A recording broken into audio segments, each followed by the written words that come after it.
Sakal Gunar Vande Guru Sri Charanaravindan.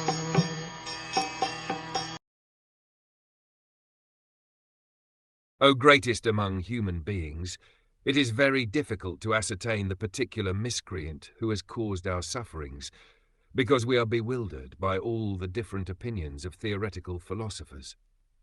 There are many theoretical philosophers in the world who put forward their own theories of cause and effect, especially about the cause of suffering and its effect on different living beings.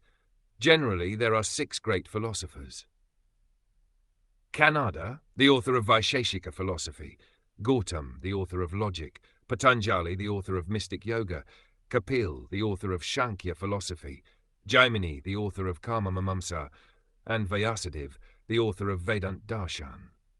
Although the bull, or the personality of religion, and the cow, the personality of the earth, knew perfectly well that the personality of Kali was the direct cause of their sufferings, still, as devotees of the Lord, they knew well also that without the sanction of the Lord, no one could inflict trouble upon them.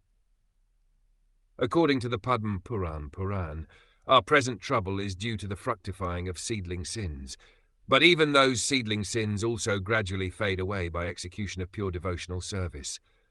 Thus, even if the devotees see the mischief-mongers, they do not accuse them for the sufferings inflicted. They take it for granted that the mischief-monger is made to act by some indirect cause, and therefore they tolerate the sufferings, thinking them to be God-given in small doses, for otherwise the sufferings should have been greater. Maharaj Parikshit wanted to get a statement of accusation against the direct mischief-monger, but they declined to give it on the above-mentioned grounds. Speculative philosophers, however, do not recognize the sanction of the Lord. They try to find out the cause of sufferings in their own way, as will be described in the following verses. According to Srila Jiva Goswami, such speculators are themselves bewildered, and thus they cannot know that the ultimate cause of all causes is the Supreme Lord, the personality of Godhead.